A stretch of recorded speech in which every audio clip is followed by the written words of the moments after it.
Ser Podcast.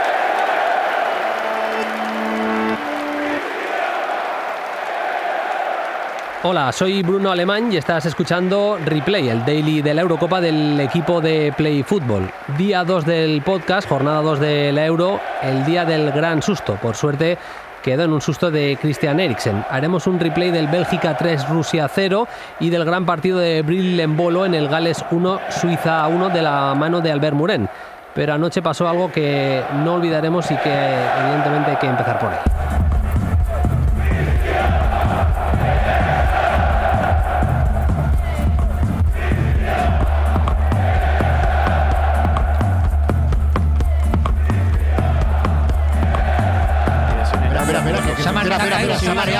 Cuidado, porque llaman rápido la asistencia. Creo que es Eriksen, sí, está. Uy, cuidado. La imagen es preocupante. Se ha desvanecido Eriksen en esa banda izquierda. Cuando se disponía a sacar de banda. No, le habían dado el saque de banda a él para que se devolviera al que sacado. Sí. Y ha hecho un toque muy raro y de repente se ha ido al suelo. Y máxima preocupación ahora mismo. Fíjate cómo es Michael, el portero, pide que se aparten todos. Replay, el daily de la Eurocopa 2020 en Ser Podcast. Con Bruno Alemán. Mira cómo se colocan. Cuidado. No, los jugadores daneses. Es que le están haciendo un masaje ahí. Están haciendo un masaje cardíaco preocupante, ¿no? Se están cubriendo, sí. Los jugadores daneses están tapando al jugador para que nadie pueda emitir las imágenes y para que nadie en la grada tampoco pueda verlo. Son imágenes impactantes, muy preocupantes. El partido parado, el jugador danés en el suelo y todos los jugadores daneses rodeando a su compañero, pero dándole la espalda para que nadie pueda grabar. Hay gestos ya, evidentemente, Flaky, de mucha preocupación. De máxima preocupación. Bueno, es sin duda la imagen de lo que llevamos de Eurocopa y costará mucho sacárnosla de la cabeza. Tengo hoy por aquí al director de Carrusel Deportivo, Dani Garrido. ¿Qué tal? Muy buenas. Hola, Bruno, ¿qué tal? Pase lo que pase, yo creo que va a ser la imagen que se nos va a quedar de esta Eurocopa. Cruzamos los dedos, que no pase nada a nivel de salud de otro jugador en lo que queda de Eurocopa, pero de manera lamentable, pero creo que es así, que seguramente nos vaya a quedar esa imagen de Eriksen desplomándose ayer. Por descontado, hombre, la daremos por buena siempre y cuando pues Christian Eriksen se confirme en las siguientes horas que va recuperándose de lo que le ocurrió ayer por la tarde-noche, ¿no? Esa imagen efectivamente del futbolista en el suelo y sobre todo la imagen de los jugadores de Dinamarca haciendo de escudo humano, dándole la espalda al jugador para que la realización o cualquier curioso no pudiera cazar la imagen, ¿no? Evidentemente fueron momentos muy muy tensos. Si lo fueron en un estudio de Carrusel Deportivo ayer, pues imagínate para los propios jugadores, ¿no? Esperemos que Eriksen se pueda recuperar plenamente y que la salud está por encima de todo lo demás, pero sí fue, Bruno, una imagen dura, claro.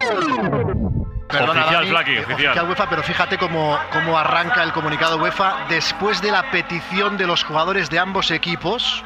Así arranca UEFA.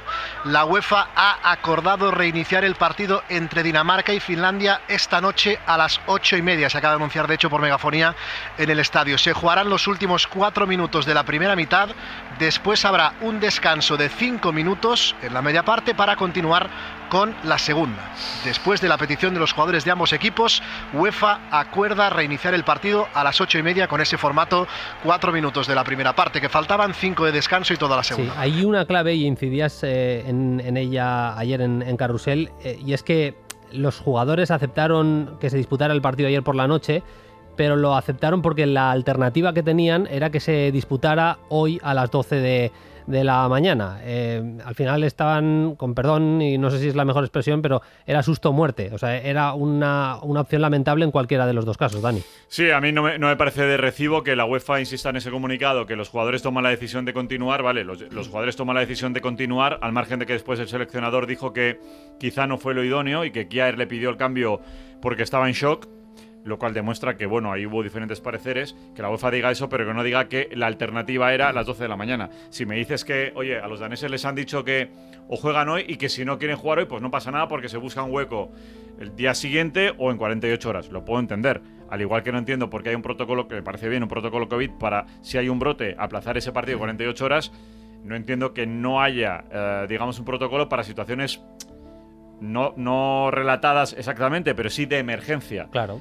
Esto es una situación claramente de emergencia que afecta a la moral de la tropa y que creo que eso también UEFA debe considerarlo. No me parece bien que les dijeran espada y la pared, es decir, o juegas hoy o mañana a las 12. No me parece bien. Es que la UEFA organiza muchas cosas muy bien, pero también lo hablábamos ayer. Recordamos que a un equipo que había sufrido un atentado, como era el Borussia Dortmund, cuando lo entrenaba Thomas Tuchel, le hizo jugar el día después, con además ya no solo el daño moral y mental de los jugadores, sino daño físico, un caso de Marc Bartra, por ejemplo, de algunos futbolistas. El día siguiente jugaron el partido. Y aparte, Bruno, que entiendo que la UEFA tiene que entender que debe someterse a la crítica. Cuando se hacen las cosas bien se dice, y cuando no se hacen las cosas bien se dice. Y creo que esta gestión, que era, valga la redundancia, complicada de gestionar, creo que se pudo gestionar de otra forma. En cualquier caso, insisto, lo daremos por bueno siempre y cuando pues Christian Eriksen pues vaya poco a poco saliendo de una situación trágica y complicada para él, claro. Te hago una más y te dejo seguir preparando el carrusel y nos ponemos también a las 3. Dani, el problema siempre acaba cuando hay que suspender un partido, siempre acaba siendo el mismo, el calendario. O sea, está todo tan repleto que ahora mismo evidentemente los equipos no se pueden permitir que se corra el calendario y que se acabe la Eurocopa el 20 de julio, porque sería un problema grave. Y precisamente los clubes, para ganar más pasta, sea a través de una Superliga o sea a través de lo que sea, lo que quieren es todavía más caña al mono, todavía más partidos. A ver si se meten en la cabeza que lo que necesitamos es que se jueguen menos partidos. No sé si lo compartes.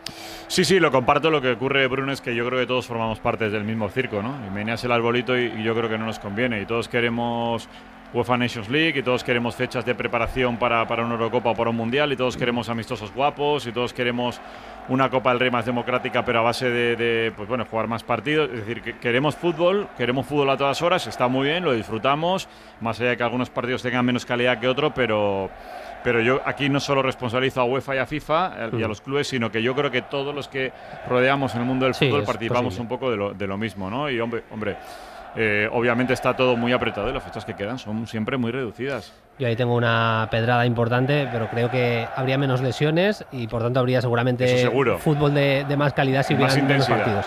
Seguramente sería así, pero bueno, es una pedrada y evidentemente cada uno tiene la suya. Nos escuchamos a las 3, Dani. Un abrazo, Bruno, gracias.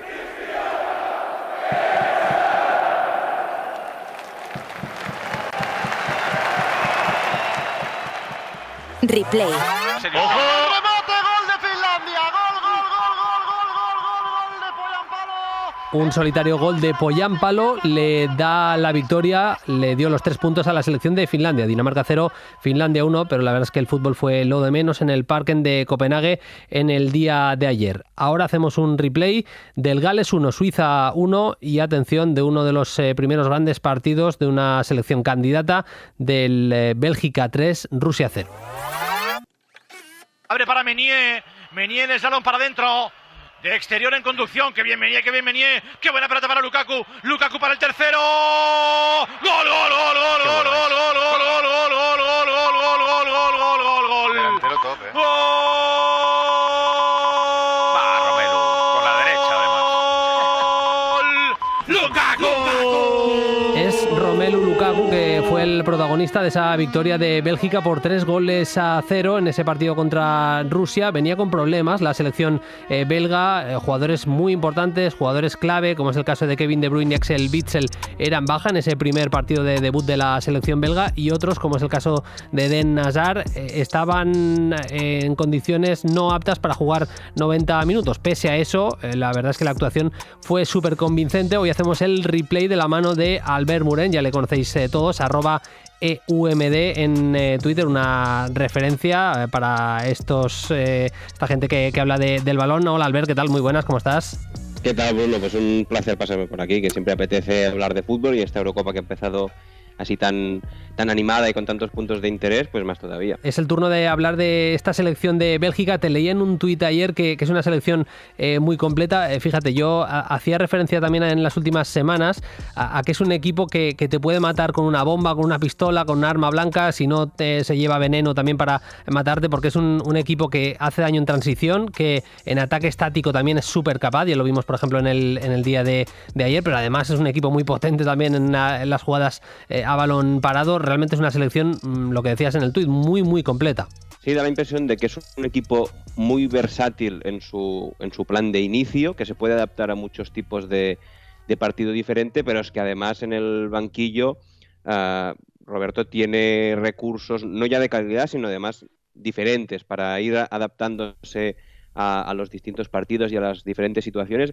A mí me queda la duda de a ver cómo termina encajando a Hazard y a De Bruyne si el estado físico de las dos estrellas es el óptimo, porque es verdad que son dos perfiles distintos probablemente al resto de jugadores que vimos en la primera alineación de Bélgica, y seguramente tocar uno u otro cambia cosas. Al final sí que es una apuesta por la calidad muy muy grande, pero a ver cómo se reajusta el conjunto. Siguió apostando Roberto Martínez por el 1-3-4-2-1, con línea de tres centrales: Alderweireld, Boyata, Vertonghen, con Tielemans y Den Donker en el centro del campo. Castagne empezó el partido de carrilero diestro, luego entró Meunier y Thorgan Hazard por la banda izquierda, las medias puntas para Carrasco y Mertens, y Lukaku era la referencia ofensiva. En el caso de que estén bien y estén para entrar, tanto Kevin De Bruyne como en el caso de que Eden Hazard vaya ganando ritmo de competición, Albert, ¿les verías precisamente por Mertens y Carrasco? ¿Cómo verías algo? ¿Crees que Roberto Martínez se puede adaptar metiendo a Carrasco como carrilero por la izquierda? ¿Por dónde crees que pueden ir los tiros? Sí, yo esta segunda opción es la que pensaba también. Yo creo que la posición de Mertens sí que parece un poco más la más barata para que puedan entrar tanto Hazard como De Bruyne, no por el delantero del Nápoles, sino porque pues estos dos jugadores son muy importantes y cuanto más cerca del área probablemente más peligrosos, pero sí que prescindir de Yannick Carrasco, más después de ver esta versión que le hemos visto esta temporada en el Atlético de Madrid, haciendo de carrilero, a veces casi como lateral, pues quizá Roberto apuesta por reajustarlo a ese carrilero y mantener al jugador colchonero en el 11, sumando a ese otra estrella arriba. Me extrañaría más, por ejemplo, que prescindiera por ejemplo, de Tielemans, que sí que es verdad que De Bruyne podría jugar al lado del mediocentro, pero tanto el jugador del Leicester es un jugador, lo vimos ayer, un futbolista que en el medio campo de Bélgica le puede dar mucha fluidez y mucha verticalidad también con el esférico a la selección, y además creo que De Bruyne, cuanto más cerca del delantero, cuanto más cerca de la frontal,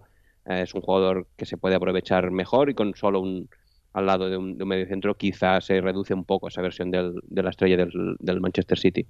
Vamos a acabar con Lukaku, lo voy a utilizar como cebo, vamos a acabar hablando de Lukaku, pero ya que hablabas del funcionamiento del centro del campo, más allá de que le dieran el MVP a Romelu Lukaku, que yo estoy de acuerdo evidentemente, y que Thomas Meunier me parece que jugó un formidable partido también desde que entró por ese golpe que recibió Timothy Castagne, Tielemans, un futbolista que ha demostrado este año en el Leicester que es un jugador capaz de hacer daño en diferentes alturas, que es un futbolista pues con criterio para hacer que el equipo salga desde atrás, para recibir ese primer pase procedente de los centrales, pero que también es un jugador que cuando tiene que recibir en tres cuartos gira rápido, que sobre todo tiene, más allá de la visión de juego, ese golpeo primoroso que, por ejemplo, con un golazo en la final de la FA Cup le valió al Leicester para ser campeón de Copa este año. Y me gustó mucho su partido de ayer. ¿Con qué te quedas de lo que viste de Tielemans ayer, Albert? Sí, es un futbolista que no nos extrañaría ver como media punta en determinados equipos, pero que a su vez es un jugador que le gusta mucho entrar en contacto con el balón, ser protagonista. Yo creo que este esquema con tres centrales también le ayuda a poder tener ese peso en medio campo sin comprometerse atrás. Y a mí de su partido ante Rusia me gustó sobre todo esa versión de vertebrador del juego.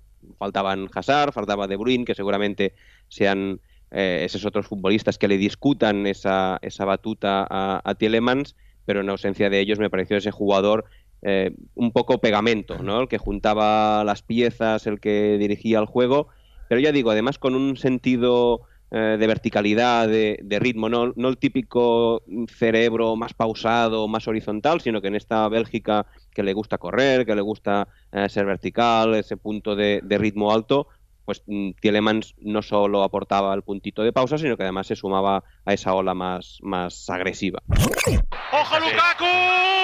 ¡Gol, gol, gol, gol, gol, gol, gol, gol, gol, gol, gol, gol, gol, gol, gol, gol, gol, gol! ¡Para Eriksen! Y nos queda el último nombre destacado, el más destacado de todos, hay que decirlo claramente, Romelu Lukaku. 2 goles, una de las primeras grandes actuaciones en lo que llevamos de Eurocopa, al ver un delantero completísimo. Fíjate, decía Roberto Martínez hace unos días que ha sido capaz Antonio Conte de mejorar todavía más a Romelu Lukaku. Y hablaba Lukaku en una entrevista también hace un tiempo de los entrenadores que más le han marcado. Si tuviera que elegir los entrenadores a los que más respeto le tiene, le preguntaban directamente y dijo precisamente Roberto Martínez y Antonio Conte. Lo cierto es que más allá de que nos gustara ya hace un tiempo y que firmó, por ejemplo, un grandísimo Mundial 2018, el crecimiento de Lukaku a las órdenes de Antonio Conte ha sido tremendo. Es un delantero hoy en día completísimo como hay pocos, Albert.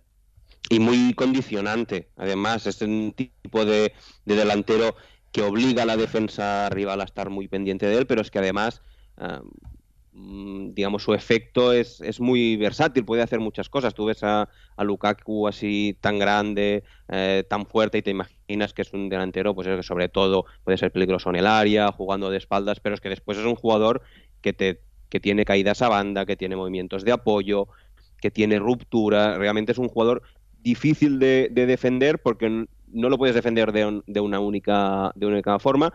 Y además tengo la impresión de que en el Inter, además de crecer futbolísticamente y enriquecer sus prestaciones ofensivas, creo que también a nivel físico le ha ido bien. Yo veo un Lukaku más fino, sí, que mantiene la envergadura, pero que tiene una agilidad, una ligereza mayor que terminan de redondear todo ese arsenal de opciones ofensivas que tiene el belga.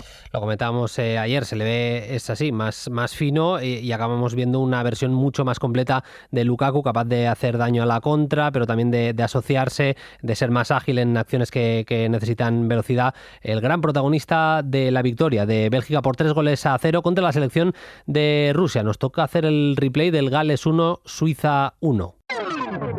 Replay. La pelota, el remate de Mbolo, gol. Gol, gol, gol, gol, gol, gol, gol, gol, gol, gol, gol, gol, gol, gol,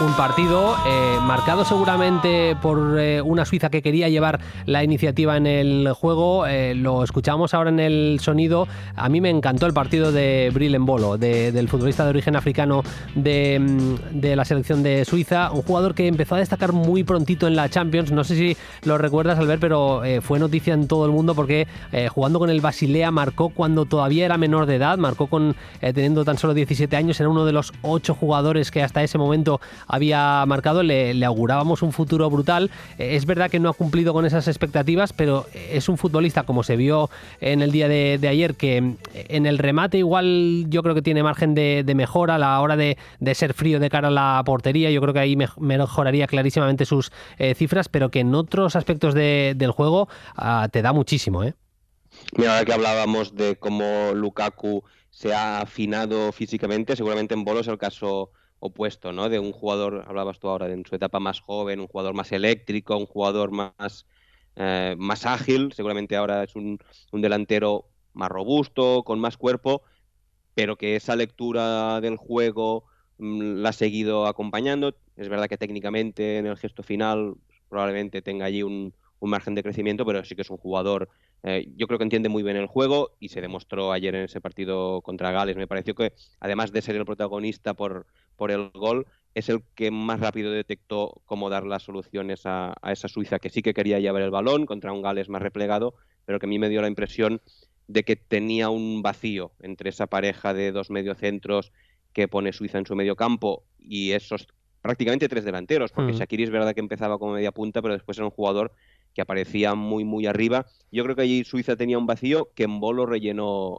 muy bien durante el partido, bajando, contactando, combinando con Seferovic, que hicieron una pareja realmente muy, muy interesante, se entendieron muy bien, y por ahí, más allá del gol, creo que Mbolo lideró esos tramos de más dominio de Suiza, que yo creo que en líneas generales fue el equipo que estuvo mejor en el partido, pero es verdad que después Gales supo aprovechar su opción para sacar ese punto. Vamos a ver el saque de esquina desde la parte derecha.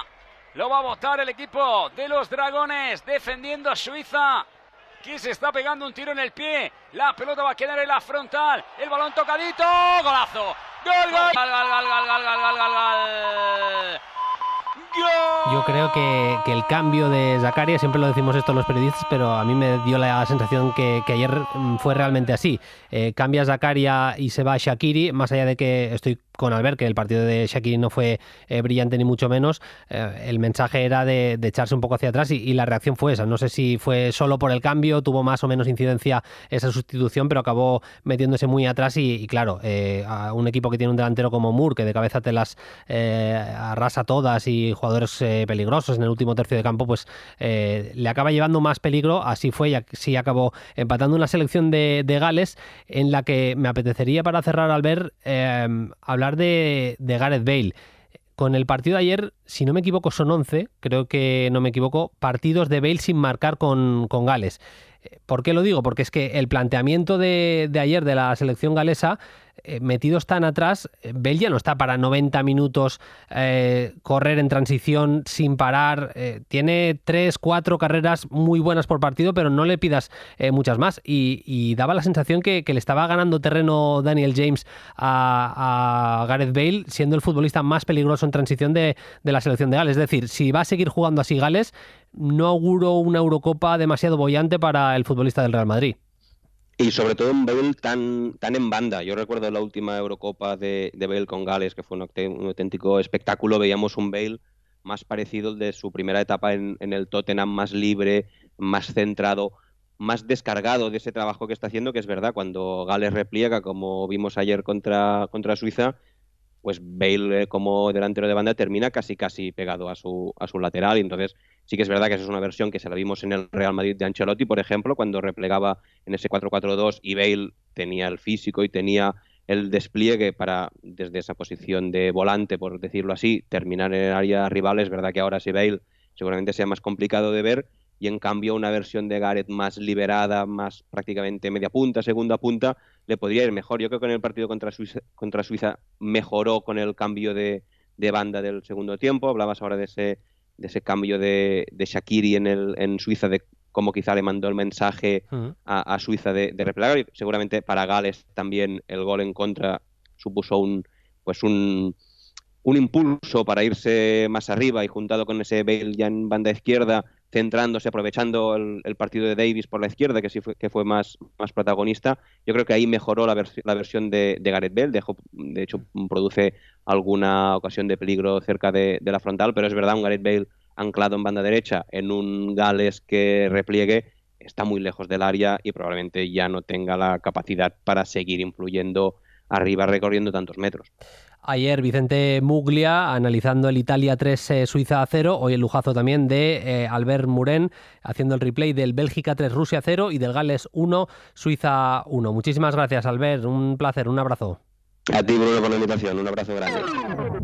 Replay con Bruno Alemán. Pues vamos a cerrar como hacemos habitualmente con la agenda de hoy. Empezamos por el Inglaterra-Croacia. Se repite la semifinal del último mundial, eso sí, en el primer partido de la fase de grupos para los ingleses y para los croatas. Nos cuenta la última hora desde Londres Jacobo Buceta. Hola Buceta, muy buenas. ¿Qué tal? Muy buenas tardes desde Londres. Inglaterra quiere eludir la presión de ser la anfitriona y de poder disputar y disfrutar, si lo hace todo bien, primera fase, octavos, semifinal y la final en Londres, en su estadio, en Wembley. Solo los cuartos le tocaría lejos de la capital londinense, con una de las plantillas de las selecciones más potentes que ha presentado Reino Unido en las últimas Eurocopas y Mundiales. La duda de Southgate pasa por Maguire a estas horas, que sigue con molestias. Ha dicho en la previa el seleccionador que está, pero que es arriesgado forzarle. La duda también del sistema, si tres centrales o ese 4-3-3 más flexible. Enfrente la subcampeona del mundo, sin complejos y buscando neutralizar el hambre de los King, Foden o Sterling, con el talento de los Rebic, Perisic o Petkovic, ese descaro que tienen acompañando a su general y comandante en plaza, que es obviamente el madridista Luka Modric. Va a haber un 25% del aforo en Wembley, muchísimas medidas COVID por el repunte de la variante india en los últimos días de nuevo en Reino Unido, y también habrá Black Lives Matter antes de empezar el partido, rodilla al suelo de los jugadores británicos. Es seguramente por nombre y por los futbolistas que llevan serán el mejor partido de la jornada de hoy, pero ni mucho menos el único. A las 6 de la tarde, Austria-Macedonia del Norte nos va a contar las novedades, el que lo va a narrar hoy en Carrusel Deportivo, Lluís Flaqué. Flaqui, ¿qué tal? Muy buenas. Hola Bruno, Austria se estrena en su tercera aparición en una Eurocopa, midiendo el potencial y la ilusión de Macedonia del Norte, que espera tomar ejemplo de la otra debutante en el torneo, Finlandia, ganando en su primer partido en una fase final. Partido para comprobar el potencial y el estado de forma de Alaba, recién fichado por el Real Madrid. Los macedonios se encomiendan por su parte al jugador del Nápoles, Elmas, y al del Levante, Enis Bardi, para tratar de dar la sorpresa. Llegan los austríacos al estreno con la duda de su capitán, Julian Baumgartlinger, que trabaja contrarreloj para superar sus molestias. Austria no superó la fase de grupos en las Eurocopas disputadas hasta ahora y confían que un triunfo esta tarde les ayude a hacerlo, en un grupo que, recordemos, completan Países Bajos y Ucrania. Macedonia del Norte, por su parte, confía en confirmar la línea ascendente vivida en los últimos partidos, que tuvo su cenit el pasado 31 de marzo con el triunfo ante Alemania 1-2 a domicilio en la fase de clasificación para el próximo Mundial. Austria y Macedonia se enfrentan a las 6 de la tarde en el Estadio Nacional de Bucarest, que permitirá la entrada a unos 13.000 espectadores. Y vamos a cerrar jornada a las 9 de la noche. A mí es un partido que me pone mucho. Juega Malinovski en Ucrania y juega contra mi Holanda. Yo la voy a seguir llamando Holanda, no. Países Bajos, Ucrania. ¿Qué contamos del partido? Tala, muy buenas. ¿Qué tal, Bruno? Muy buenas. Partido importante en el arranque en el Johan Cruyff Arena a las 9 de la noche entre Países Bajos y Ucrania. Países Bajos, el equipo holandés que llega en un clima tanto convulso. Se cayó a última hora antes de arrancar la Eurocopa por lesión Van de Beek, y la rajada de Jesper Silesen, que quedó excluido de la convocatoria por dar positivo. Lo dejó fuera De Boer después de su positivo por COVID. Sorprendido el portero, que era el titular para la selección tulipán. Además, el seleccionador está bastante cuestionado porque no termina de dar con el sistema, cambia bastante y ha tenido pobres resultados antes justo de esta Eurocopa. Por lo tanto, el clima convulso en casa, en el Johan Cruyff Arena para Países Bajos, y enfrente Ucrania, más preocupado por lo político que por lo deportivo. El equipo de Shevchenko es una selección joven que puede ser una de las que dé alguna alegría en la Eurocopa, pero que llega con un clima, como digo, un tanto enrarecido. Un emblema en la camiseta haciendo referencia al territorio de Crimea. No le gustó a Rusia, denunció a UEFA. UEFA le dijo que no lo puede lucir. Ellos están dispuestos a lucirlo aunque tengan consecuencias clasificatorias o de multa. Bueno, pues así es la previa de un partido que a las 9 de la noche en el Johan Cruyff Arena va a medir en el grupo C a Países Bajos contra Ucrania. Hoy, por tanto, es el debut en una Eurocopa de Frenkie de Jong. Muchas ganas de ver ese partido de Holanda, pero sobre todo de ese debut de la selección inglesa, con Kane, con Grealish, con Mount, con Foden. Mucho hype en esta Inglaterra. Os contaremos mañana en el podcast lo mejor de la jornada de hoy. No olvidéis que tenemos carrusel desde las 3 de la tarde. Si os mola lo que hacemos, si os mola este replay, nos podéis seguir o suscribiros en Ser Podcast y evidentemente en vuestra plataforma de audio preferida, en Apple Podcast, en Spotify, en Google Podcast, en iVoox o en YouTube. Y una recomendación: hay otro daily súper recomendable, insisto, a través de As Audio, los últimos de la lista. Es un daily de Javier Aznar y de Enrique Ballester que, insisto, que es súper recomendable. Nosotros nos vamos y nos escuchamos mañana con todo el fútbol, con toda la gran jornada, primera jornada para ese grupo C. Hasta mañana.